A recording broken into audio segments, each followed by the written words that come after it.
Hello, Jimjamatic here. Welcome to a brand new episode of Robot Wars episode reviews. It's been a while, sorry, but this is Heat K. Sorry, my schedule has been crap because of busy work at uni, but whatever, you don't need to have about my private life.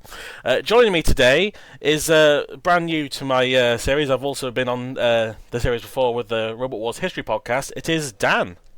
Hi, it's crossover part 2. Electric Boogaloo. Yes, because I was on the Series 3 shitbots. On your series, which was interesting. An experience. Experience, yeah. I mean, there's a whole category just for robots that didn't move. So, yes. Yeah. And also joining me is Alexthehunted. I am also here because I am in a contract that I did not agree with. You agreed to this. How many people are imprisoned in your basement now? Do you know what? I've lost track. I think I need a list at this point. I need to get Anson to make one up. Don't worry, mate. You'll be joining us soon. Yeah, it's a part of the initiation process. So yes, we're doing Heat K of the series, the penultimate episode of Series 5, and it's a heat, all right. I've not got very big opinions on this heat personally, but it's not the worst. But I don't know. I watched it 10 minutes ago, and I'm already forgetting half the battles. Oh boy. I did take notes. Oh, thank goodness. I normally take notes. Normally I just watch the fights and then just have the wiki open as a reminder, but I took notes for this one.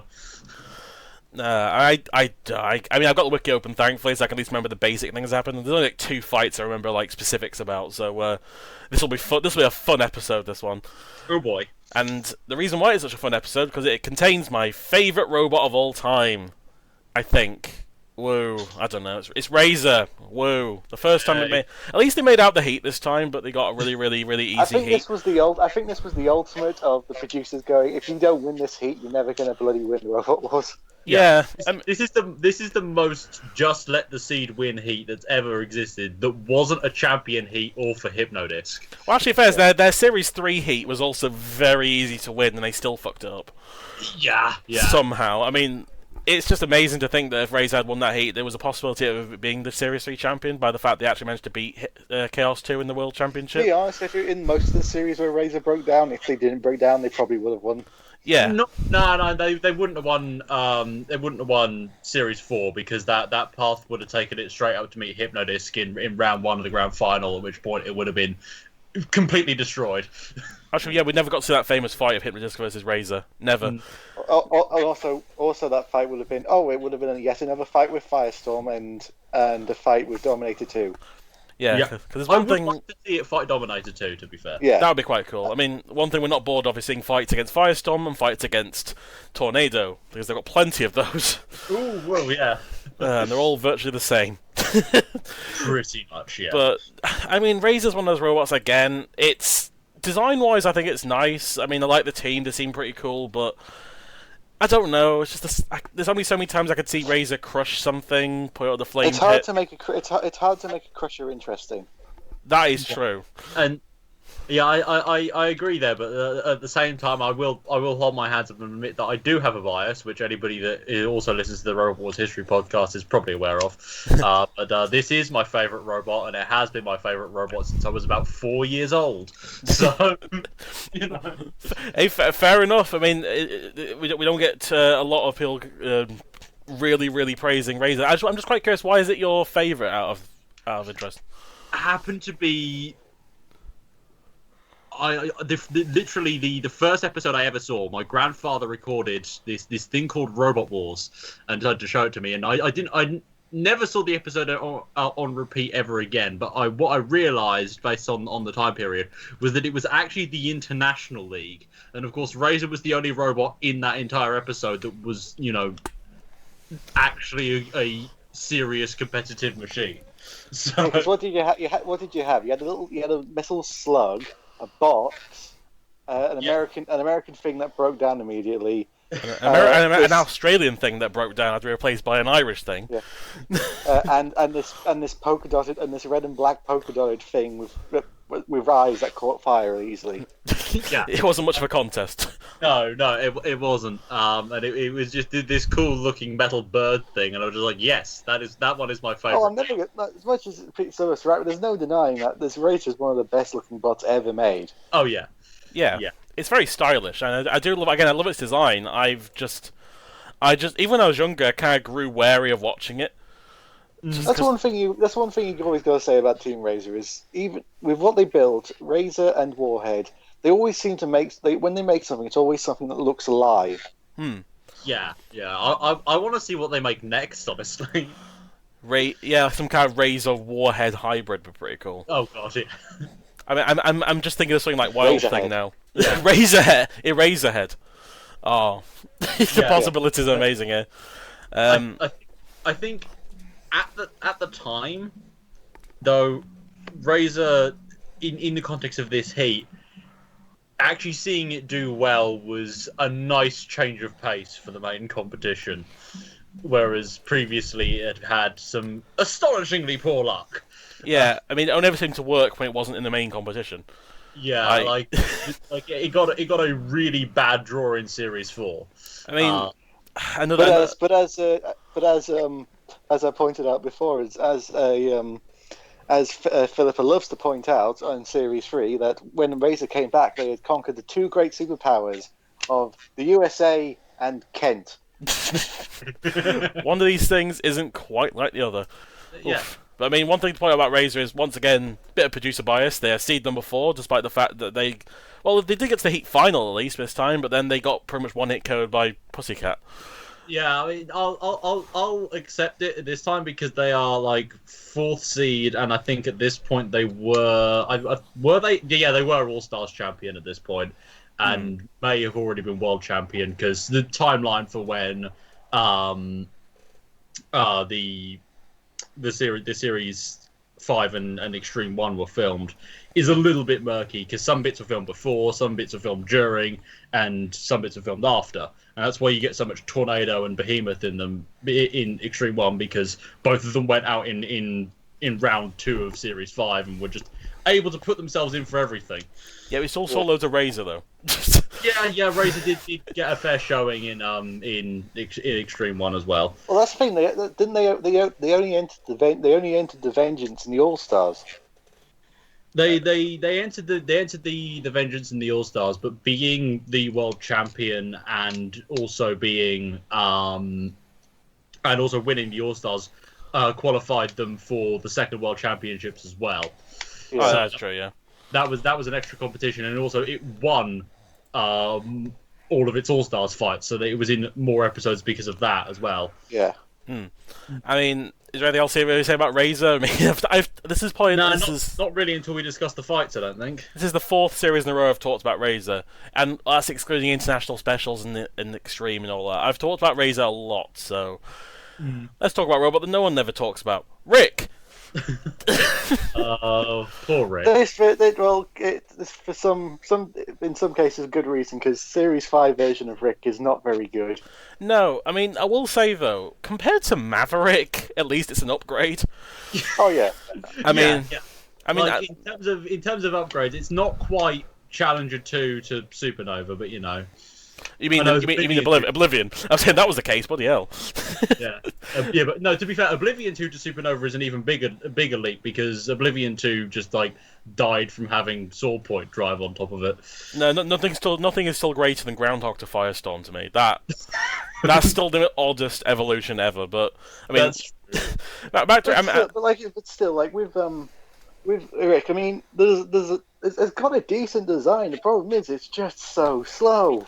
Yeah, it's a very nice design. I love the kind of compact nature of it. I mean, they probably could have not really needed the spinner at the back, if that's what they want to call it. What is that? I don't know. I think they borrowed it. I think they borrowed it from Invertebrat. It looks like Invertebrat's weapon, like that weird sideways spinner that's got no traction to it. It's like a face spinner, but it's completely terrible. Yeah, I mean, the flipper actually was actually okay because it was able to fully lift over Destructible at one point, Yeah, that's actually quite a feat considering how awkwardly shaped that thing is. and actually how heavy. I think I think considering that Destructible was actually heavier than Rick's, so Yeah, it says a lot about it. But again, design-wise, I think it looks okay, minus the spinner at the back. If they just focused more on the flipper, it would have been a little bit better. But it's still, it's not very good. Still, What was it? 5 miles an hour? it wasn't very fast. I don't remember the exact mile an hour, but it can't have been more than like 7, 8, something like that. I mean, it wasn't able to outspeed Razer at any point. Really, it just got crushed and died. Not. It wasn't really outspeeding anything in this heat. And But even Suicidal Tendencies was just making it. It was just toying with it, basically. It's also the only Heat finalist in Series 5 to lose twice. yeah. Which is not a good record. It's only one of 2 Heat finalists to lose twice. What was the other one? Oh, the Morgue, of course. Yeah. Yes, in Series 4, but I don't know.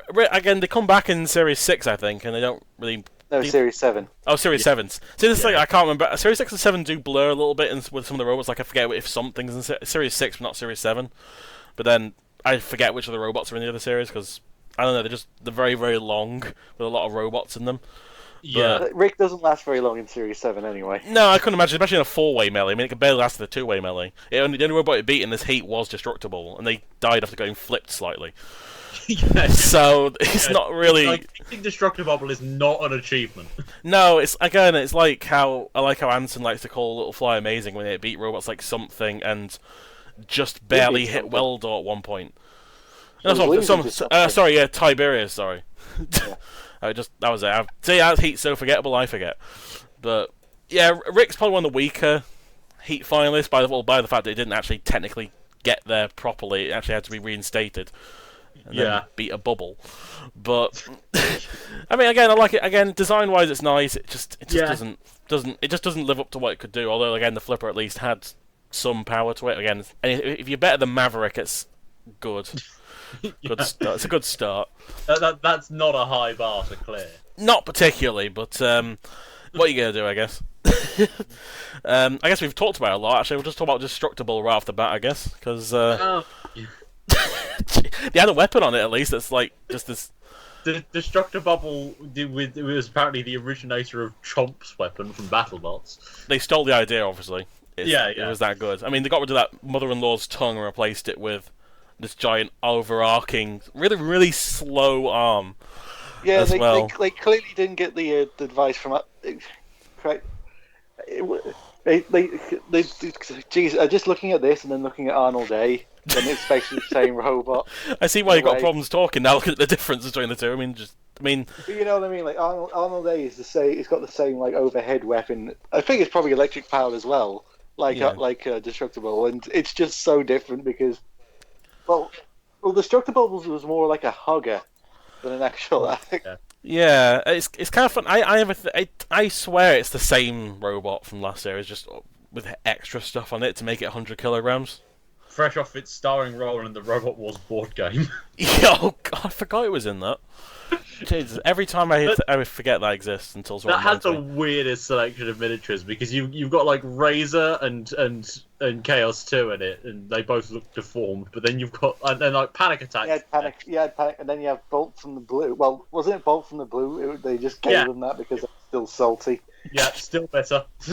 It's not much of a compensation, really, is it? Yeah. Bolt from the Blue. Bitter since 2000, since the year 2000. And also, I have to shout one thing I like to about Destructible is its alternate appearance in because they failed to qualify for Series 6, and they had the normal look for it, which is basically identical to what it looked like here.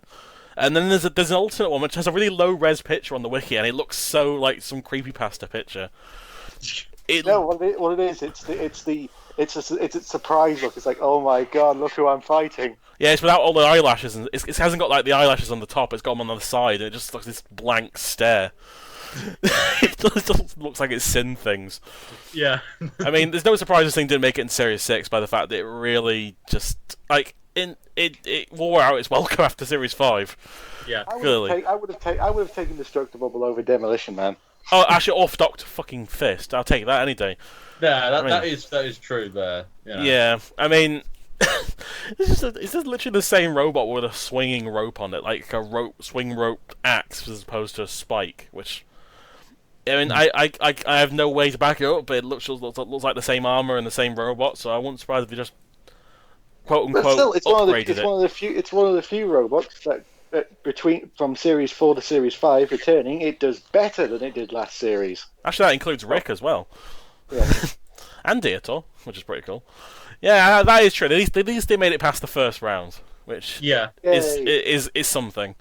I mean, they really had. I mean, they were against. I think it was Eric and Kilohertz in Series 4. That was kind of a hard battle to really get out of if you're a slow joke robot. But and then of course we have Widow's Revenge. Oh boy. Oh, here we go. The fake kind of. I mean, the WWE style fake. Showmanship stuff. Had to escape from Extreme somehow, didn't it? Yeah. It's just like, are we back in Extreme? I thought I'd escaped this Extreme. I guess we had. The only one person that was a legitimate member of like the Razer was the team Jilly Blood.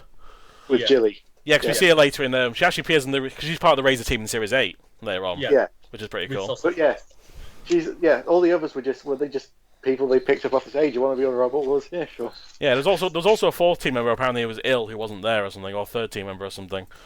But just I mean, wow. I mean, I'll be honest with you, right? If they hadn't picked up all this kind of like boo the Razer team and the wives and stuff, would this robot have ever got in? Probably not. No. No. It's actually got like a really standard like Series 2 saw blade on the front.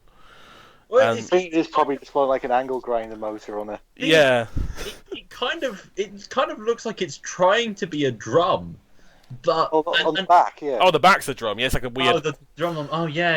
I was talking about the little saw at the front, which is just.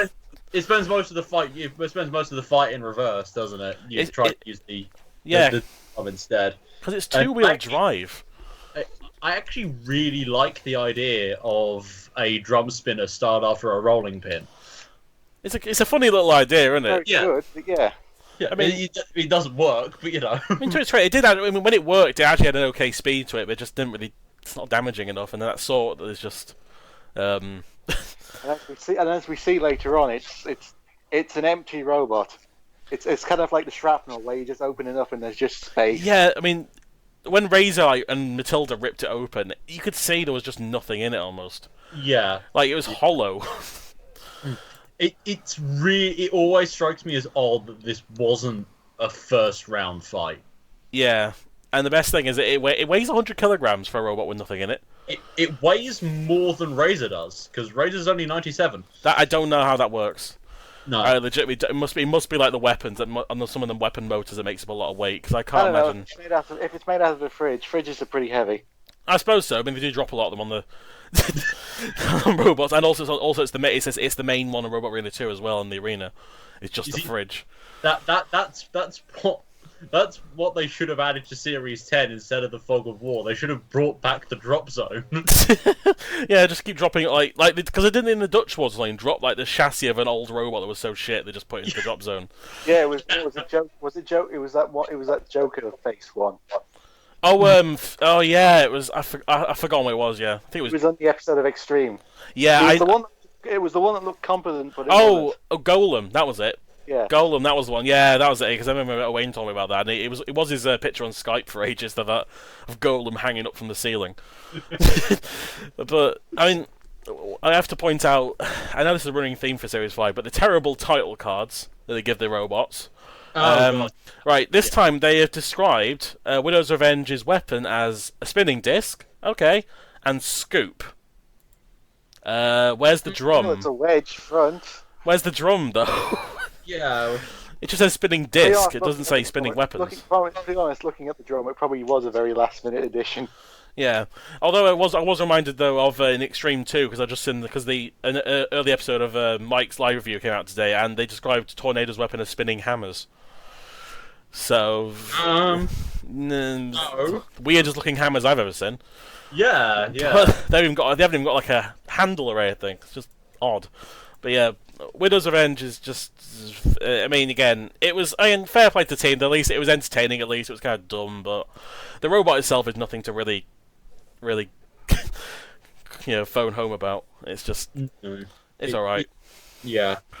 Then we have the second. Got on. Yeah, and then the second crushing weapon of this series is of this heat. Sorry, pseudo-suicidal tendencies, who should be in the second round but isn't because they had to pull out. Yeah, was it ever explained why they pulled out, or was it because they just said No. they just quickly said, "Oh, it was motor problems." Yeah, they literally just did that. They just showed the title card. The thing, their name was in red. It just switched to Rick after saying there was some shot after motor problems, and that was it. It wasn't even like an interview with the team or anything. Yeah, I mean, it's a shame because I do like the design of this version of Suicide Tendencies. It's not. I don't know. I can never decide between this one or the Series 4 one, which one I like more. But It was my favourite mini-bot. Oh, this is my favorite version of Suicidal Tendencies. I definitely would think it would have given Razer a bit of a chance. It would have been a much better Heat final. oh god, yeah. I mean, this thing against Destructible would have been kind of funny. Let's just face it. Yeah. But it's such a shame because you think they really upgraded like the look of it from Series 4 to Series 5, made replace the forks with just a giant scoop and a nice crusher on it, instead of that pickaxe or toothpick or whatever it was supposed to be. And then of course your motor troubles happen. Boom. It's just. I just wonder when that happened because they were because they appeared to have no issue in the whole of the tag team terror. Yeah, I don't know exactly. I don't know whether if it was that film maybe before, maybe they just burnt one of their motors out and then couldn't run again. I don't know because it was. Tag team was definitely filmed before because they had like stuff like Major Tom looked weird and it depends which Bigger Brother was a different which film lately. It depends which round because probably the first rounds were filmed before Series 5, but the second and final because one Pussycat had a ton of damage on it in the final. Yeah, maybe. Ran out of and Deirdre had ran out of third. So Yeah, I suppose so. I mean, I saw either way though. It's very of a shame because the fact that this is one of the better versions of the robot, and then of course they had to just pull out, and then of all robots, Rick gets put back in. Although I will say that claim of 23 tons of pressure, that's bullshit. No, I no, it's like saying Facet could go 50 miles an hour. Bull. No, they claim 23 tons, and yet they can't. As we'll find out shortly, they can't bite through Rick's top arm when Razer, which is just 3 tons at the tip, goes through it like a knife through butter. Yeah, I think they must have been over exaggerating a little bit there. Just a little bit. I don't know, but it's a bit of a shame, I guess. I mean, it's kind of a shame because this is like the last time as well in the main series we see them because they don't come back they for were Series going to 6 be in and 7. Series 6, but their team just lost interest in the sport. Apparently, what it was, they just basically just had enough. That's a bit of a shame. That's a bit of a shame, really. yeah.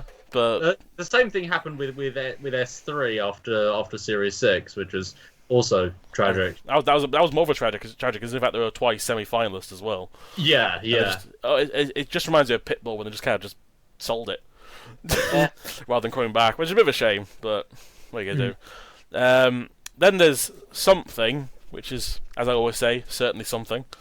Oh God. I like something, but at the same time, it's just like, you please tell me you're just here to lark about at this point because you like it's not gonna win. No, I mean when your best performance is in Series 4 and you accidentally KO yourself, then I mean it's not a good sign. I mean at least they actually have a weapon on it now, like a saw. The saw idea. I don't know why they ditched the saw for Series 6, but it was a decent idea. It's become a weird, dodgy version of the Master. Or this is obviously where Xenomorph got the right inspiration from in Series 7. Obs. But I keep forgetting they're in Series 6. It's just one of those things I just never remember. And Extreme 2. Yeah, they're there as well. I still don't remember. I mean, it's one. I love the team though. Again, it's just one of those robots that's just. It's clearly never ever built to win. It's just there to be this slightly scrappy but beautiful scrap monster thing. I don't know. It's hard to describe something really. It's just this weird amalgamation of stuff. I really do quite like the sort of scrapyard aesthetic though. Oh yeah, it's a good aesthetic. I'm always a fan of robots that do look like that. Like I've always said, one of my favorite, like in terms of like just aesthetics, was the Series 3 version of Sting. Yeah, and I'm also glad that they came in. They didn't come in and be like, "Oh, we've upgraded something this time, and we're going to go all the way this time." Like they clearly just came here to have fun.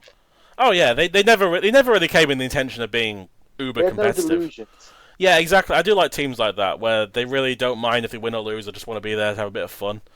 Yeah. Although we'll give them credit, they actually put a proper weapon on their robot this time. But yeah, it's something. I mean, there's not much else really to say about something. It's, not at this point. It's certainly something. And I have to keep saying that joke because why not? Then there's Run it into the ground eventually. Yep. Then there's a debut of a future robot will be very prominent in the modern series as well as in Series 7 appearance is a Big Nipper. Poor Big Nipper. Yeah, this was the only one of the their series that didn't have the signature lifting arm that went all the way around it. It could lift, but only at the front. Yeah, it's a very unlucky draw to go against in your first round. Yeah, they probably had one of the worst lucks of the draw of the entire thing. Because at least Black Widow was utterly crap. And there was no way that was going to beat Hypnodisc, but probably wouldn't beat anything else in that heat either. But yeah, Big Nipper could have easily been the heat finalist, and it just gets thrown against Razer in the first round. Although saying that though, its claws are very weak. Like they did bend after the first hit. They did, yeah, but given some of the competition, It probably would have been up against Rick or Destructor Bubble. It would have beaten those guys definitely. Yeah. Yeah, I definitely would. Yeah, I mean, compared to some other, I mean, this is it's a decent first robot. I mean, when we know how amazingly well made Big Nipper gets, it's definitely something. But yeah, this first event, it definitely does have that look of the first time robot. And hands down, this robot led to one of my favourite Heat finals of Series 7 against Grim Reaper. That's one of the closest ever Heat finals I've seen in my life for that series. But one thing I also like is they actually took the time between Series 6 to actually make a better robot, which I fully appreciate, because some teams just go straight into the next series and don't really change the robot that much, and then end up losing really badly. Yeah, that's happened to a few competitors. Yeah, and it's the quote that I like, is when Jane asked him, why did it take you 2 years to come back, and Graham just says, we decided to build a proper robot this time. And they did. They built a really good robot, so... They did, yeah. And it's continued being a really good robot ever since. Yeah, I mean, they didn't really... obviously the actual weaponry and the actual technology has improved, but the basic design is still similar to the Series 7 one in its core concept, which I think is a good sign, really, when you found a good design on your second try. That's pretty amazing. I mean, what gets me about the Series 5 one is just how boxy it is. I know it's a box, really, as a whole already, but it's very, very angular. This particular version, it's just even the weapons, it's just bar at the front with the claws, and I mean, it's a first try, fair enough, but at least they disabled Razer's self-writer. Yeah, that's actually a surprise. It turns what was otherwise going to be just a really non-starter of a fight, just Razer chewing on a box for 5 minutes, and makes it actually have a slight amount of peril to it. And then there's Accident. Oh, Accident. I mean, this could have been really good if it was actually built. If it was reliable. Yeah.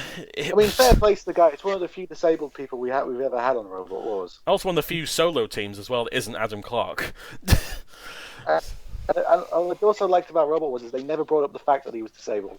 Yeah, it was just kind of just there as a normal as any other person, really. Yeah. I liked it. Also, the little booth made for him, didn't they? Or they kind of lowered it down a bit for him. I think that was one of the House Robot Driver booths. Oh, was it? Oh, that might explain it. For the actual robot itself, though, it has had some potential with it, but I don't think did the axe even move in its battle? No. I didn't think it did, because I remember one of the first asymmetric bars in Robot Wars as well. Oh, that is a point. Yeah, it is. At least it's a unique idea for it, I guess, having an asymmetrical bar. I mean, I just remember this thing. I remember it more for its Series 6 appearance, just for how wrecked it gets. Like coincidentally, it's also in the same fight as something as well. And it's the best thing about it is the fact that Hydra just flips it over instantly. Then by the end of it, it's just a few pieces on the floor after being flipped on the arena floor flipper, and it's just wow. It's just sad. Says a lot about the build quality. It really does, because the weapon just fell out. That's the thing. It didn't even It wasn't like I mean, there was no robots in its battle that were really destructive. It just fell out. It's weird when Accident 1 looks better than Accident 2. Yeah, Accident 2 has that kind of weird vibe of what was that robot in Series 6 that got Destructor Saw. That thing. That was also a one-man team as well, oddly enough. Maybe it's a sign that if you're not Adam Clark, don't be in a one-man team. Unless you're also if you're Jason Marsden as well. Yeah. Okay, that's okay. But did the accident really do anything? No. Again, it lost. I don't even know how it died. Like it just drove away from the accident from Destructible and just stopped. It did. I don't even know what it did, but that's the story of Accident in a nutshell, really.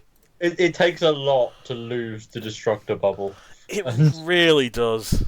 It didn't, and also Destructible didn't immobilize them; they just died. Yeah, that's even more humiliating. Destructible didn't have to do anything. There is unfortunately more than one fight in this heat where one robot wins by being the other machine in the arena when its opponent kills itself. Yeah, pretty much.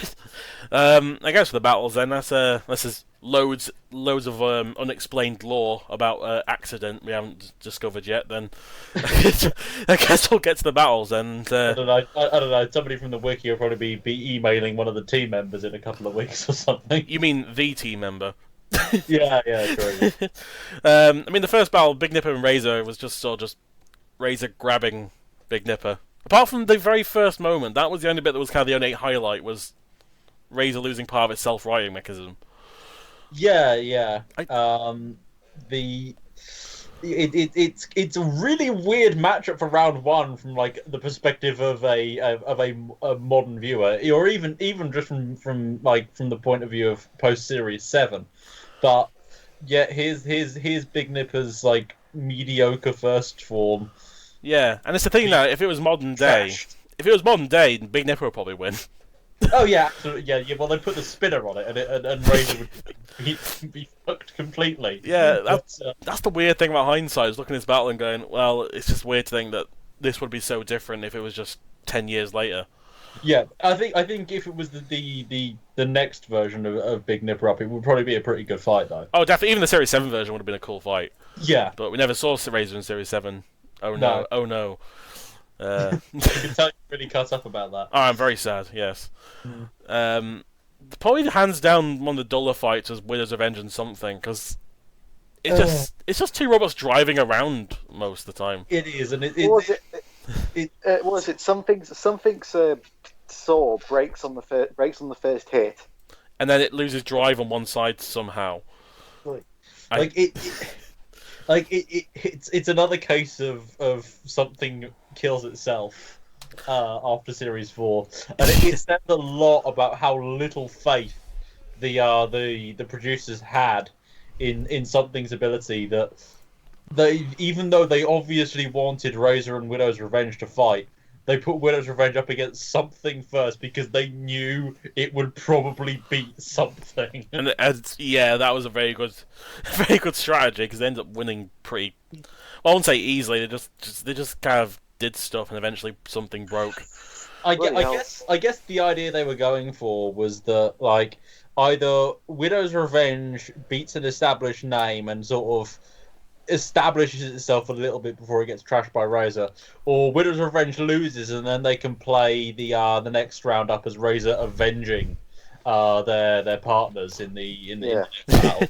Yeah, but it'll work either way. Also, remembering how they edited series and how Series 5 was filmed, like if they put Razer and Widow's Revenge against each other in round one, then they wouldn't have bothered speaking to Widow's Revenge.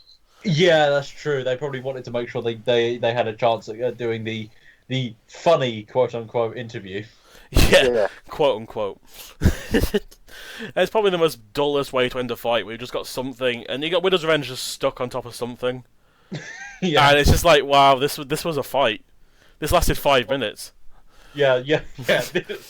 This fight lasted 5 minutes. Again, you can't get as low as Warhog versus Napalm 2, but No, you can't. No, this is bad. But by God, they're gonna try. God, it's why I never remember this fight, because nothing happened. And also nothing happened. Accident and Destructible. Nothing happened there either. No, it was. No, Destructible did an amazingly used its amazing weapon so effectively to grab around Accident's bar that wasn't spinning, and it stuck. Actually, the bar did move briefly. It moved forwards a little bit, and then moved back. It says a lot that because this fight is here, Widow's Revenge versus something isn't the worst fight in the heat. No, and as we mentioned just before, was Accident died on itself. It did, yes. It drove into the angle grinder and died. It didn't even hit the angle grinder. It just drove round and then just stopped in front of it. And I was like, oh. But it's not like Destructible itself shows a great amount of control either. It just sort of stumbles around the arena, and it doesn't look like they can even drive it that well. No. And yet, one of the things that I noticed is that right before this fight starts, there's actually somebody in the crowd wearing a Destructible hat. Oh, there is, yeah. And it's just like, who made that? I want to know. What their fan club. Handed out. I bet that was just handed out, saying, "Hey, yeah, you wear this." Yeah, you got to admit though, you must have got a bad draw if you're the person supporting Destructible. Like, I could be supporting Razer, I could be supporting Chaos 2, or I could be supporting Hypnodisc. Oh, who have I got? Destructible. Oh. Okay. It's the person that picked last in the Robot Wars board game. Actually, I do wonder if this was like a producer like saying, "Hey, this is a new spinner. If it works, if it works, it could be pretty good. So let's put it up against a bad robot. It could trash." It wouldn't surprise me if that was how that. Maybe it must have worked in the qualifier. And it just didn't work. They pretty much pulled the napalm with it, where they put napalm against put napalm against a big spinner, and it never works. Napalm kills fucking Disco Inferno in Series 4. Don't get me started on that, please. Oh, God. But yeah, that was a. I wouldn't say that was a fight. That was. Well, it wasn't. Okay, it was an inexperience, to say the least. Robots did some driving, and the one that stopped first lost. Yeah. The sad thing is, I actually think the driver would have been better bringing himself into the arena than bringing his own robot. That's how bad this fight was. Yeah. God. Ugh. Yeah. And then the last battle, Suicidal Tendencies versus Rick, was just Rick getting crushed. It was, yeah. Nothing happened again. This is the problem with this heat. It's actually I find it an okay fight. Just from the point of getting to see Suicidal Tendencies actually kind of dominate, because that's not the sort of thing you tend to expect, but then it sort of keeps a hold of Rick through most of the fight, breaks its crappy little spinner thing, and sort of buckles in the armor, and by the end of it, Rick is showing very little control and just sort of parks itself on the flame pit. It was a very strong performance in Suicidal Tendencies, at least, which was at least a positive. I'd rather have that than them just, again, do a Destructible and just bump into the robot and end up killing the other one. Yeah. But it was at least a good showing, and at least they actually earned their seed in at least that one battle alone, even if it wasn't to appear again. But yeah, indeed, yeah. It has one of my favorite. It has one of my favorite Jonathan Pierce quotes, where he goes, "I'll eat Shunt piece by piece if Suicidal Tendencies doesn't win this." Oh, I've been bad if he'd lost that one. Does a forfeit count? No, they won the fight first. Okay, and then they had. I say they lost. If they technically did win the fight, so I'll count it. I mean, the funny thing is, actually, this also was a vengeance as well, because these two both fought each other in Series 4. And Suicide Tendencies flipped them over. The only time I think the Forks ever did anything in Series 4. Yeah. But and at least they technically got some kind of karma, revenge. I guess it wasn't a very proper revenge, but it's something. Yeah, and it results in the whole Rick is too tough to crush thing, which is not true. Nah, But, it's not true entirely. It's that all that was it 10 billion tons they claimed, or I don't know, that they had on them. I don't know because I'm looking at the wiki to remember what the fights are, and I love this little bit where as the bottom it always says like the winner of the fight so and so. As winner, suicide sentences. No, suicide sentences suffer from technical difficulties and was replaced by Rick. And I'm just like that just reminds of like the Poochie episode. yeah. It's like suicide sentence wins. Looks like hey suicidal tendencies, you've got something to say. Do you? when suicidal tendencies is not on screen, everyone should be asking where's suicidal tendencies. Suicidal tendencies died on its way back to its home planet. Oh my god! Just move the title card up. I was like, yeah, just I would love that. Anyway, speaking of losing, Razer versus Widow's Revenge, possibly the best fight. It's just a pure destruction fight, but I'll take it. It's a lot better than the rest of what we've had so far. I mean, this is actually hands down. I think this or Millie Ambug were the two opponents that Razer fought that I actually was entertained by it killing them because it was fun. There's just something really really entertaining about the way Widow's Revenge's armor just sort of pops off of that noise is so cool when the frame just pings off and flies somewhere. And you gotta say, like, it's clear that they knew they weren't going to win because the moment Razer grabs hold of it, they cut to the control room and they're just pulling down the antenna. Well, yeah, and also the robot starts smoking almost instantly after the arm gets peeled in because there's that little stuff inside it.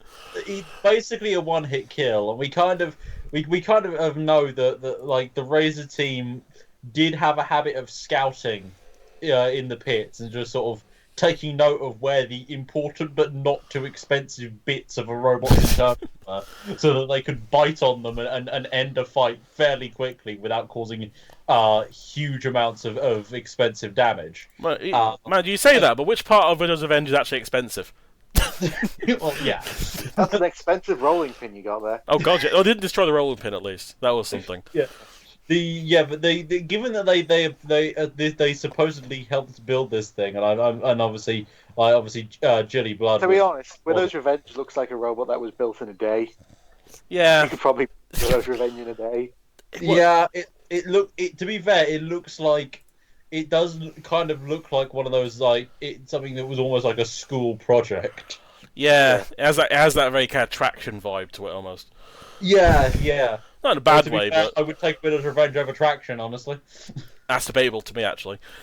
I actually would take Traction over Widow's Revenge, but that's just me. But we got Razer basically popping Widow's Revenge apart, and then Matilda just decides to while Razor's holding on to it, just drive straight into Widow's Revenge and just rip it apart. The entire top panel just going flying was so fun. And Widow's Revenge is already dead at this point because it basically gets one hit killed. It's not moving after the first bite, but then Matilda just she just reverses into it and hits it once, knocks the top plate off, and just warps the chassis and takes the battery out at the same time. It's actually really good because you got to admit, actually, while Hypnodisc is known for being one of the most destructive robots in the series, it didn't really, outright, rip a robot. The best one was obviously Atomic 2. But all of its other opponents I'm talking about in Series 5, I mean. Oh, in Series 5. Never really got, completely, you couldn't recognise it. There's, points where you see, an overhead shot of Widow's Revenge, and I just can't recognise part of the inside of it. Because it's just bits falling out of it, the motors. There's one part when they flipped it with the floor flipper. I don't know which side it's on, if it's on its top or it's on its back. The battery ends up stuck under the floor flipper as well. Oh yeah, they broke the floor flipper with their own body parts. They just jammed it. I mean, they cherubed it. Yeah, they cherubed it exactly. Oh, they did it a bit more mobile than Cherub. That's saying a lot. I mean, I gotta blame the fact they put Widow's Revenge in a really shit position on the floor flipper where they just flipped it up into the air and it just went straight up. Yeah. Cartwheeled and fell down again. It's entertaining, Oh, well. at least. Yeah. I mean, the only other funny highlight was when Razer accidentally pitted itself whilst trying to pit Willow's Revenge. Yeah. That was good, because like, Willow's Revenge just I think stays they on just top did of that it. for fun. Oh, they obviously did it for fun, but I just like the fact that it was just like Willow's Revenge is just stuck on top of it while they just fall straight through the gap. Yeah. Oh god, it's the only. Willow's Revenge is clearly cheating. They're using an anti-pit cage. Oh god. I mean, in a heat like this where most of the fights are pretty dull, I will take this. Yeah. And also, I then- will take a Razer fight that I actually like. I will take it. Yeah. And then there's Destructible and Rick. Oh god. One flip killed it. You know, watching Rick flip over Destructible, it's like it just pushes it over. It was pretty It impressive doesn't though, really at least. flip it just goes, yeah. It was. There was a moment when I was realizing this where I was for just a couple of seconds completely and utterly shocked, where I realized that this is a fight where one robot is instant killed by falling back onto its wheels after being sort of lifted up, and they're playing the grand final theme. Oh fucking hell! That says a lot about this standard of hate. Oh god. I mean, the funniest thing also is I love the fact that it's not even like it's normally like if a robot gets one hit KO, they just kind of like stop and that's it. When Destructible lands on its wheels again, it rolls around a little bit, and then the arm just slowly falls back down. Do you know what they discovered the cause of the breakdown was? What's that? It had a sweet wrapper lodged in its removable link. Are you joking? I am not. And you wonder why they didn't qualify for Series 6. I mean, that's on the level of forgetting to charge your batteries. No, that's worse, right? That's just forgetfulness. That's having a sweet wrapper in your robot level. I mean, Do you know what that clearly is? That is clearly like they had the suite and they're like, oh, I need to find a place to put this. There's no bin around. I'll just slot it in some. Because we've all done it. We've seen.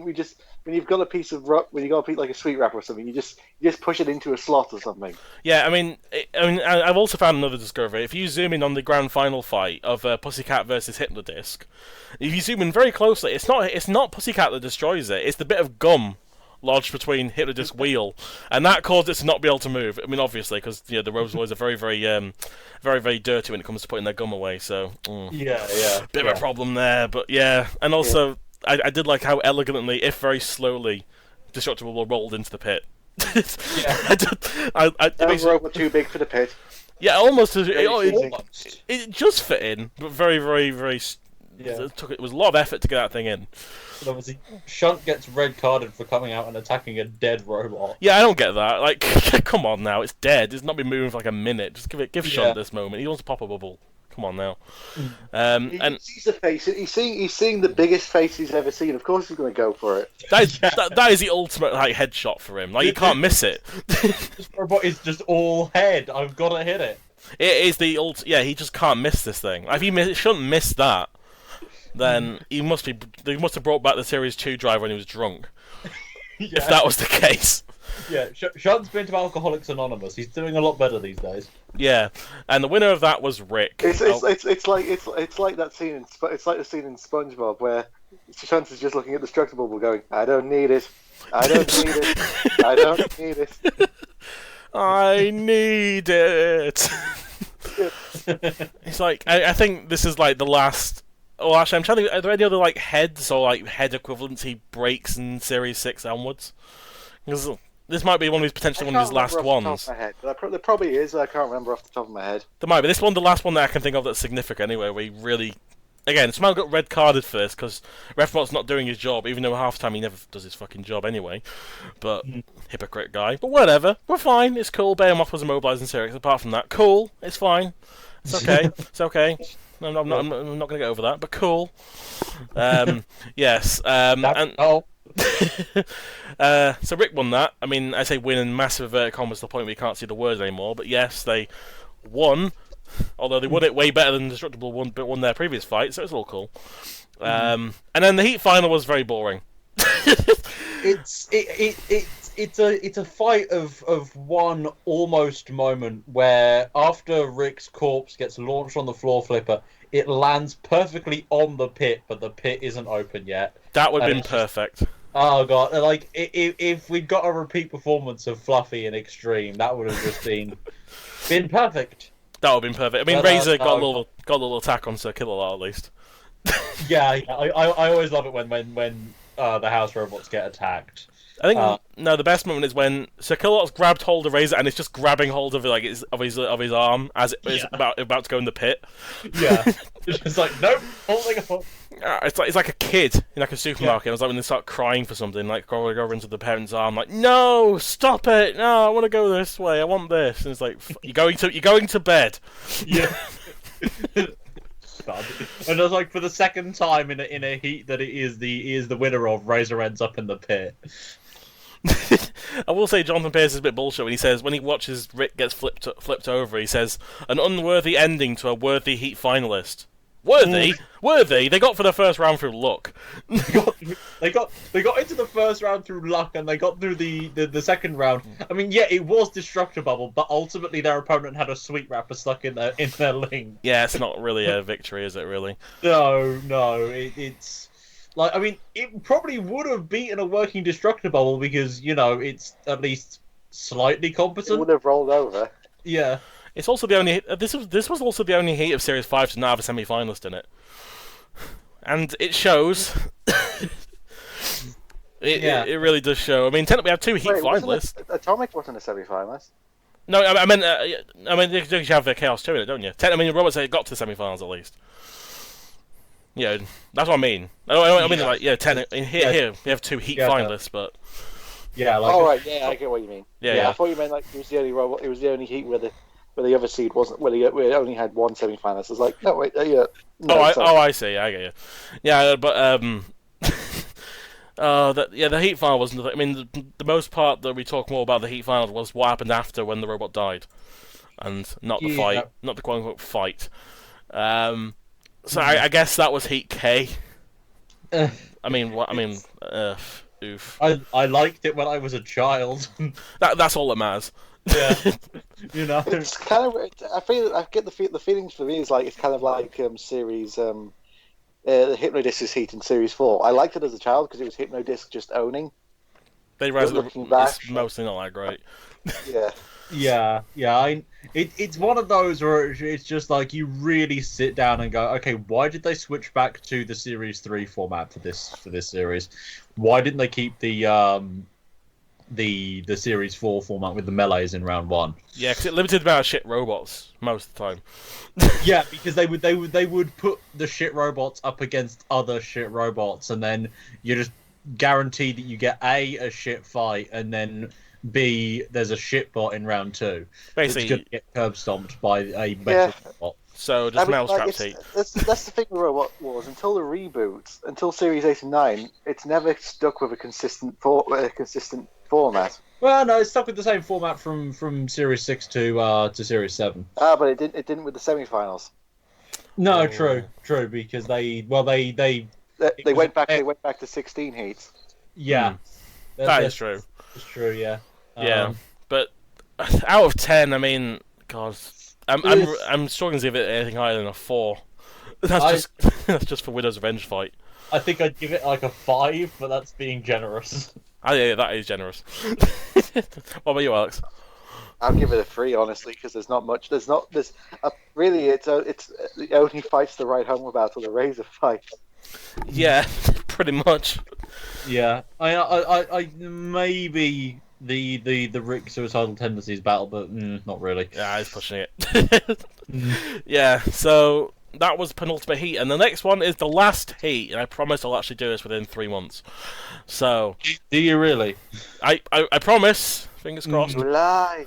I know. I am sitting on a throne of lies. I know, but and many other thrones as well. But yeah, the penultimate heat is gone. The final heat is next, and Heat L with something in it.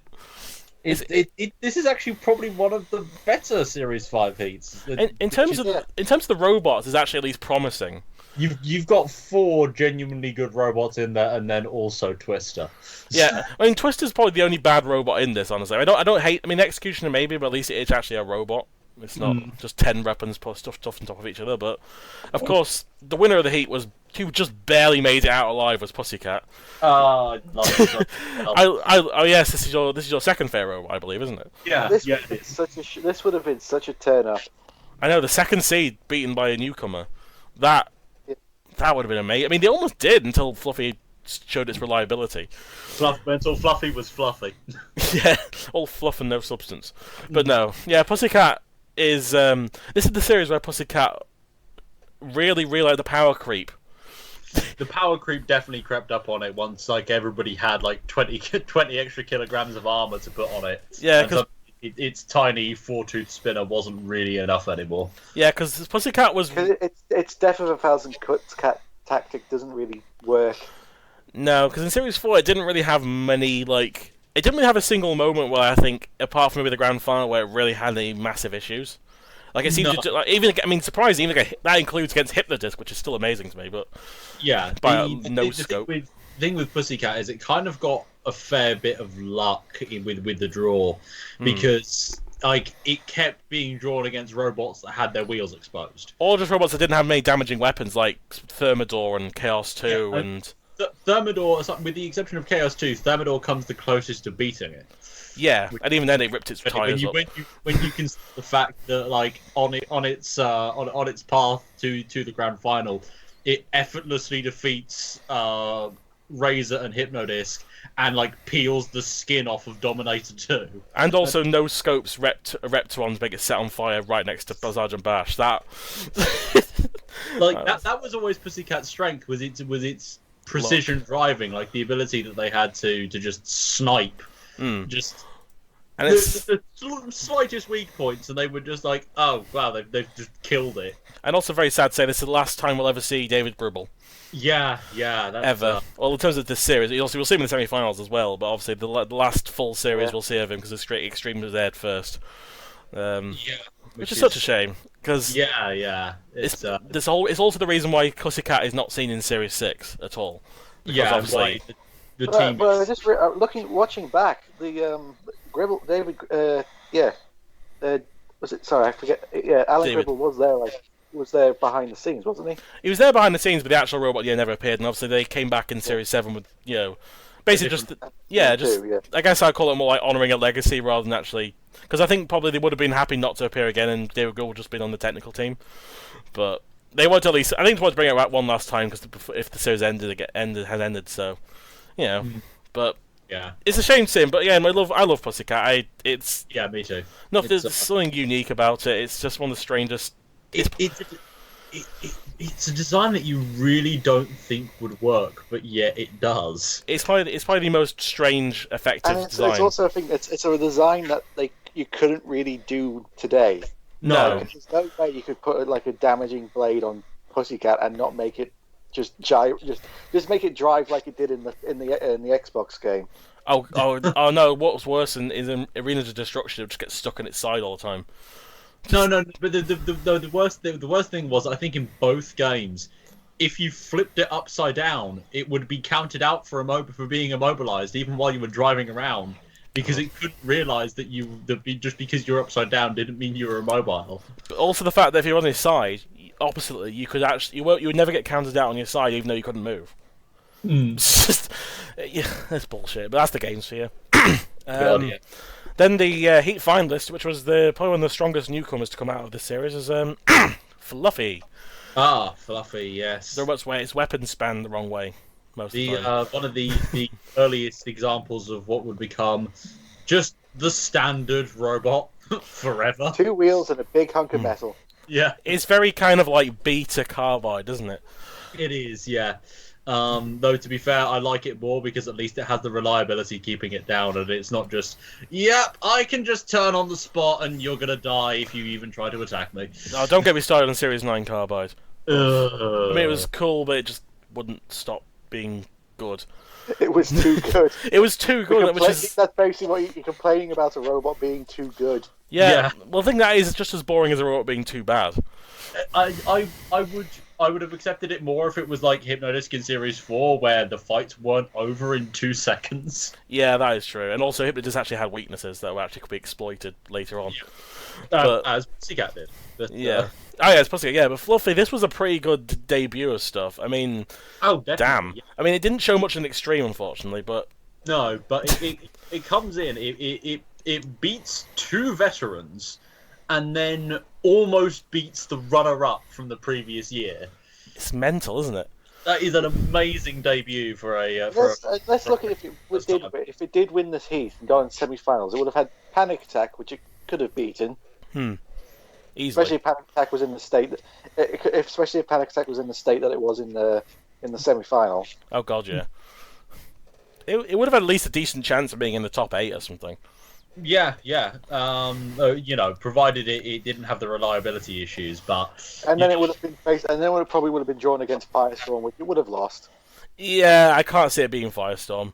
No. Unless got very lucky and one hit KO'd like Hypnodisc did. That was Firestorm, they would have probably pinned it up on its side against the wall. Firestorm's internals were completely shot in their battle with Hypnodisc. When they took the lid off of it after the fight, they found that it had been on its last legs anyway, and they had to pretty much rebuild it entirely for the next round. Oh damn, that's how bad it was. It explains. Basically, just watching all Firestorm's fights from Extreme and into Series 5, you put them in order, you can just see where the damage comes from. Yeah. I think its final fight of the series was probably against Theator, maybe. Yeah, maybe. It's just a wreck. It's not looking good, is it? Like the color, the panel of the flipper wasn't. I think some of the grand final stuff must have been the last, because obviously Razer completely knackered its flipper arm, and then it was just a wedge held together with tape and hope for its battle with Hypnodisc. Yeah. Then there was the debut of another robot, which, I guess technically not the debut, but you get what I mean. It's Terahertz. Oh, love Terahertz. We're nearly there. Yeah, we're not quite there, because this version of Terahertz isn't bad. It was it just lost. It didn't have the power. It didn't have the power yet. No. Still had John Reed's Peter Parker lot going. Yeah, it's such a shame that, of course, like they do really well in Series 6, like top 4 in Series 6, and in Series 7 it's just we couldn't make it. Yeah, and then finished in time. And then for the rest of time, it's just like a career of almosts and not quites. Yeah, just looking back, John Reed, even in BattleBots, has some of the worst luck. Because Series 5 of BattleBots, with the first version of beta, you had to withdraw because it didn't arrive on time. Oh, that sucks. Yeah, Series 6 of BattleBots, you had to withdraw because a part didn't show up in time. That's ridiculous. Yeah. So to be fair, they did win the UK title while the show was off the air. Oh yeah, they did. But you know what I mean? John Reed is up there with Behemoth as just the worst luck. Yeah. Although it's kind of funny how, despite how unreliable Kilohertz was, they seem to like to boast about it. No, the show did. I don't think John Reed really minded that much. No, and that's the thing. I don't think John Reed was actually like. No, he was always quite a cool guy, but then the show was always like, yeah, Kilohertz. It's gone from America. It's Kilohertz, and it's like in the times we've seen it, it's gone out of control. Like in the Skittles, it drove into the pit. it's not the best look or fights in the world. Let's say its best performance was in the Annihilator, but even then it was getting ganged up on. Yeah, it was very lucky. Fight. It was lucky to get past the first round in the Annihilator at some points. But Terahertz, this is the first evolution of Terahertz. I mean, it's still not there at Series 6, and obviously really advanced with Series 8 onwards, but it's still the massive upgrade from Kilohertz, which I do think by Series 4 was just too bulky. Yeah, and it's a damn good robot. Yeah, it's just not there yet. It made Axis work because it just abandoned the whole spike axe that like, I mean, Dominator made it work, but pretty much nothing else was ever really good with spike axes. No. In comes Terahertz with just this massive bludgeoning thing, and just batters its way to victory. And no, obviously it didn't do great in this series, but its utter destruction of, admittedly, a mediocre version of Panic Attack, but still completely taking Panic Attack apart in Series 6 is quite a moment for it, really. Actually, before we continue, one thing also, as far as I absolutely love the kind of like chopper axe that they have now for the rest of the series. I miss the bird axe. I do kind of miss it. I mean, it was so beautiful. I just noticed looking back at Series 9, in the background of John Reed's interview, you can see the bird head axe. Oh, he still has it with him. Yeah, I love that. He would never part with that. In the background of his interviews, like when they do the interview parts, where if you look in the background, you can see the bird head axe. I couldn't imagine him parting ways with that thing. It's too nice. Well, he used to bury it when he went to BattleBots. Yeah, I heard about that. Yeah, so it would like, I don't know why would he keep burying it? He couldn't take it through customs or something, I'm guessing. Or yeah, I'm guessing the actual thing was like, well, you'd have to explain what the hell that was. yeah, you couldn't just like say, oh yeah, it's my. I mean, on a list of things you're not allowed to take on a flight, I think a big piece of a big axe is probably one of them. Or Deator. Yeah. Apparently. no, yeah. Deator's weapon was in fact a shotgun. Yeah, in fairness, I can see how it looked like a shotgun though, without any armor on it. It just looks like this giant spring-powered gun almost. I don't know. And then we have one robot I do have quite affinity for, despite the fact it's not the greatest thing, but I do like it. Is Clawtopper, the first Walker to win a main series fight, which I mean, granted it was Twister, but still. Did it win the fight, or was it just the other robot in the arena? Technically, they did KO. Oh god. They did KO it because they ran into it and killed it. So technically, they run into it. They hobbled into it. Yeah. Run is generous. Yeah, I mean, I do love Clawtopper just for the kind of. I don't know. It's like compared to a lot of walkers around this time, it's one of the more smoother walkers, like the way it moved. I'm not saying it was like perfect, but when you see it walking into the arena of the second round, it nearly falls over. yeah, they have that giant cage on it now to keep this, and I love the fact they actually used their weight properly. Like last time, because obviously it was the weight limit was a little bit lower for walkers compared to the double weight it had in Series 5. So they like put these giant fuck off drums on the side, which Pussycat's somehow disabled, which I find funny. My favorite thing about Clawtopper is the time it appeared on Techno Games. Oh, Clawtopper! Clawtopper is the greatest thing. That is the best thing. Yeah, Clawtopper with a little toy bunny on the top. Yeah, that is still the greatest thing they've ever made. It is, yes. But I do like this kind of thing. I mean, and also the fact they beat Twister, which is a plus. And it gave Jonathan Pierce infinite amount of commentary for when they were trying to push them into the pit, saying like Haley's comet will arrive before they get in the pit, and all that kind of shit. And I loved it. I mean, again, hey, I have to give them credit. They are the first official winner of a main series battle that was a walker. So hey, at least it's something. That's out of the water. Was that sorry? And then Anarchy came along and just blew that out of the water. Yeah, Anarchy, kind of stole all its thunder it had, but also... I mean, it doesn't help that this comes after watching Drillzilla in the Second World Championships. Yeah, although technically it is a shuffler. It is a shuffler, but you wouldn't really be if you were a small child watching the show in the year 2001, you wouldn't really have any frame of reference for that. So yeah. I mean, it's fight. Also, its fight against Pussycat was just kind of like Pussycat just bumping into it and eventually breaking part of it. Like all Clawtopper did was really just sit in one spot while Pussycat just took jabs at it. Because really, what else could Clawtopper do against Pussycat or any robot? Then the tragedy of 101. Poor 101. I mean, they talk about power creep. Jesus. I mean, 101 did struggle a little bit even in Series 4 against something like Dominator 2, and then you go against Fluffy and just dead. Yeah. One hit, track falls off, your spike's bent, and you're just gone. Technically, it was still mobile, but yeah. I don't know why they didn't just count it out. Like, it was not moving. It wasn't going to move anywhere else after that. I mean, that was a full 5-minute fight, apparently. which makes me wonder a lot. But it's just it's just dead. Like that. It's, this is twice. There's this semi-finalist and then a heat finalist and then out in the first round. It's quite a way to go. I mean, they came out with Anarchy.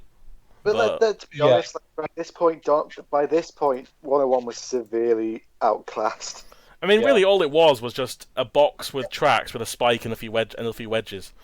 Like if Anarchy had been driven slightly better, it would have saved the internet a great deal of arguments. And also, if they kept the scoop closed, then Tornado would have just been driving up the scoop and not really doing it. And if they didn't have a bad battery for the heat final. Yeah, that's true. I mean, and also another reason they probably didn't win is because they had a guy called Steve Bickle on the team, which is also equates to my theory as why the first version of Bigger Brother wasn't that great, because they had a guy called Twaylen Twiston Davis, my favourite name ever. That's probably why, because he never appeared again because people was humiliated by having a name called Waylon Twiston Davis, which is fun to say that name. But Bickle. Then there's the Executioner. It's okay. I mean, driving the pit this time. No, it didn't do it this time. I don't think it is okay. No, I mean, I don't know about the Execution. I mean, at least it's more of a robot than some of the first round losers. But it's like Pussycat's famous for killing Razer, so let's make its first opponent a crappy Razer knockoff. And the thing is, like, it's probably one of those robots that actually could have maybe had a go against Pussycat. And they did grab it at one point, but then every other time it was just kind of they got pushed in the pit by them. Sync problems or something, because they just lost. It looked like it was just driving around. They lost control of it. Yeah, it's not very. You have to be quite bad if you get pitted by Pussycat. I mean, I'm looking at you, Hammerhead. I mean, it's just... And also, the Series 7 version just has a lot of questions. Like, I don't get it. And also, this was the Execution that entered into BattleBots as well. Oh, God, it was, yeah. I forgot they actually entered this thing in. It didn't make TV rounds, but it was called the Peacemaker, and it's basically, just this version, but it's painted... It's got more, like, silver metal plates on it. And actually, I do like the claw for the BattleBots version, mate. It's got, like, a nice kind of, like, Razer... like a Razer kilohertz type bird head on it, which I think is quite cool. You said it's more silver, so it looks more like a classic BattleBots machine, then. Pretty much, yeah. I mean, they actually at least they gave it a little bit more style over it, but it still didn't. I mean, it didn't make the TV round, so it wasn't even that good. But it was it was beaten by a robot called My Son, so that says a lot about it. The Series 7 one though, it's got this giant, like, there's a picture of it on the wiki where it's got this, you can see the full blade of it, and it's massive, but only like a tiny bit sticks out. Yeah. So it's pointless, and then it even broke down anyway because it's petrol driven, because of course it would. The Series 8 version, or the one that was built, they upgraded it for Series 8, not the actual Series 8, the Series 8, if it happened to Series 8. It's basically just the same robot, but it's blue. Yeah, that is pretty much the difference. I mean, they also failed to qualify for Series 4 with this giant... Like, it's giant, the one in Series 4. It's just this box with this little crusher on the front of it. This axe or something. I don't know, it's just gigantic. And there's a wonder why they didn't make it in. But, yeah, I don't know, the Executioner's just the Executioner. Is there anything else anything to say about the Executioner? No, really. Nah. Then there's Ming 3, who got unfairly beaten by Matilda, in this case. Yeah. Which I felt bad for them, because they actually were winning against Terahertz. Yeah, they were. They were winning this fight, and then Matilda... I don't know. I don't think they were. Well, I think they were at least doing... They could have at least had a good sway of the judges, because they had a good few crushes and stuff, and actually had some kind of control. And then... I don't even know what Matilda did. They only got one grab in, and then they just parked. I don't know if they were... I think they were dead before Matilda hit it, because they weren't moving.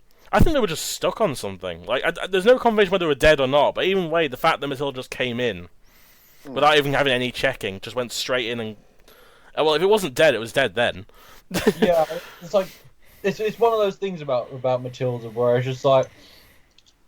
It's kind of like... It's the best of the house robots in many regards, but at the same time, it being the best kind of means that throughout the series, it's always had the ability to one-hit kill other robots, because like when it started, nothing had a stream-egg, and it could just overturn things with its tusks.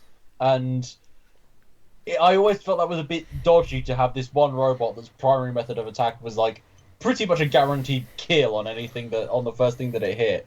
Yeah, it's a little bit dodgy. I mean, Matilda again is probably the most destructive house robot. But at the same time, it would just be too overpowered. Like, if you just got stuck into its arena... Even in the old series, where if you just went near Matilda, you're flipped over. Or in the new series, you go near Matilda, you're going 10 feet into the air in bits. Yeah. Pretty much. You'd be very lucky not to get hit. I mean, hell, even Tornado could barely survive a hit after in the match against Dominator 2, when, unfortunately, luck happened. But even they were hobbling after that, after one hit from them. Yeah. But yeah, Ming 2 now, it's got the Crusher. It's the Razer-esque design. They've switched to exposed wheels, which was like, is that a good idea? No, because it's fine with Hypnodisc, it isn't. No, definitely not. Oh god, that was funny. and also against, they didn't learn the lesson, because in Series 6 they got beaten by Supernova in the same way. Although at least the tyres didn't fall off, they just got shredded in that fight. But yeah, I prefer the Series 4 version of Ming 2. It's just... I do, yeah, same here. Although I think with a better flipper, I think it would have been a lot cooler, and it's just low to the ground and, well, protected wheels. Yeah, that's always a bonus. It's better than Ming Dynasty and Zorro, for Christ's sake. Well, yeah. I just can't believe they were allowed to enter 2 robots, and they had to choose. They could have just chosen one of them, but no, they had to enter both of them, because why not? Oh god. And then I don't want to talk about it, but I have to briefly. It's Twister. Oh god. How the mighty have fallen. I mean, they were falling a bit in Series 4, but at least the robot was competent. They went from a robot that stood up to Hypnodisc to the extent that there are some, shall we say, misinformed people that think that it could beat modern spinners, to a robot that had made a disappointing early exit and was a clear downgrade in Series 4, all the way to this thing, which actually lost to Claude Hopper. Yeah, because the thing about the Series 4 one is that while it was technically very similar to the third one, it was not upgraded. It was the power creep built it up a bit, because it was easily outclassed by anything. Like Tornado just ripped for its armor and just got at it and killed it. And then like it was just so slow as well. It was just as slow as the Series 3 version. While in Series 3 you could get away with a 7-mile-an-hour top speed, not in Series 4. No. Like that. Then they decide clone Pussycat. Oh yeah, the Series 6 version is a clone of Pussycat with a. That is really weird. It's so blatant as well.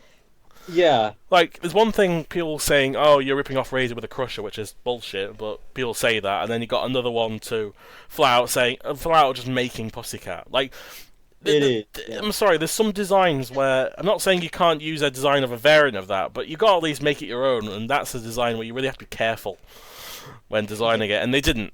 They weren't careful. They just made Pussycat. No, they just made Pussycat with a flywheel at the back. That's all they did, and it didn't get in, thankfully. Yeah. I mean, hell, it's better than this robot, but that's saying a lot. I mean, oof. I mean, it's got like 50 weapons on it. None of them work. Let's see what it has. It has a flipper that's like opens really slow. It has I don't understand the spinner at the back. It's like a drill. It's like a drill, but also it's got a tiny little bludgeoner on it. And some spikes, and it's got like 4 wheels, but they're stacked on top of each other. And it's so overcomplicated and so frail looking that it got bumped into by Claude Hopper and died. That's how good it was. Like, I don't care what people say. This is my personal least favorite robot that lost in the first round of Series 5. That's fair. That is completely fair. I really can't stand this thing either. I think the fact that it has the lineage that it does annoys me even more than if it had just been some like, this is our first robot, it's a complete shitfest, and we died very quickly. Yeah, people like Gazundabot, Rohog, Tartan Terror, Monad. They have excuses. Like, it's their first one. I refuse to believe that the Tartan Terror wasn't a joke bot. It was a joke bot, but it was, I don't know, even then by my standards I still don't like it. Like, it just wasn't silly enough to be, I don't know why. But then you got, but this is, I don't get it, because we know they can build a good robot. What happened? I have no idea what happened to them. Yeah, like, it gets it gets worse And I as think, it evolves. Because it starts with like the whole obviously it starts with the super heavyweight, and that's still competent. Yeah. And Yeah. I mean, we didn't really get to see much of it because that episode was basically just unleash the house of robots on everyone. yeah, it was, yeah, which I don't particularly like episodes that are just like all these fights are just excuses for us to masturbate to our own creations while they beat up all of you commoners. But, yeah, and it's one of those things, right? If you were very unobservant, like I was when I first watched this episode, you would never have guessed it was the Berserk team. Like if you just don't recognize team members, I know people like Anson recognize faces really well, so you probably see, oh, it's them, or recognize names. But I wouldn't, unless I heard Jonathan Pierce flat out state, oh, this was the Berserk team. I'd be like, because since they don't interview anyone else beforehand, you never know. Yeah. Like they've gone, if they interview and Razer were deaf, they go, oh, it's Berserk, of course it is. But no, it's just. Wow. Just I don't get it. I don't get what happened. I don't get the robot, let alone what happened. Because also, this is technically the only flipper of the heat. Well, I'd say that. Wow. Because this is one of the only. This is a rare thing in Robot Wars, a heat with only one flipper. Well, and this is the representation the flipper gets. does it qualify really? I have no idea. Well, it moved. I mean, does Not very long. No, not very long, but wow, I'm sick of talking about Twister. But you know what I mean. Yeah, I know what you mean. I mean, yeah, this This was a heat where, yeah, there was no flipper basically. Yeah, brilliant. Yeah, it's a change at least. You know, and that's kind of weird because it's just like you would think that they would be quite willing to put a flipper in this heat on account of the fact that the seed is an invertible robot, but no, they just put all the flippers in the other heats instead. Jesus, I hate this robot. Anyway, I'm just gonna stop talking about Twister because fuck it. That's fair. Fair. With that was. Talk about it. You got to talk about it more next time, mate. So Yeah, There's I know. no escaping it. No, one more heat and it's gone, and the team never appear again, and it's fine, which is sad. 'Cause I like the team, but sorry. Anyway, that was Heat K. That'll be Heat L next time when we get to talk about the fun again. Yeah, so I hope you enjoyed this. It's been a while, sorry. It's a little bit longer one, but it'll be worth it. I'm Jimjamatic, signing off. I am Dan, and bye. And I am Alex, and I am also bi. Oh, what an ending, eh, folks? You learn stuff every day.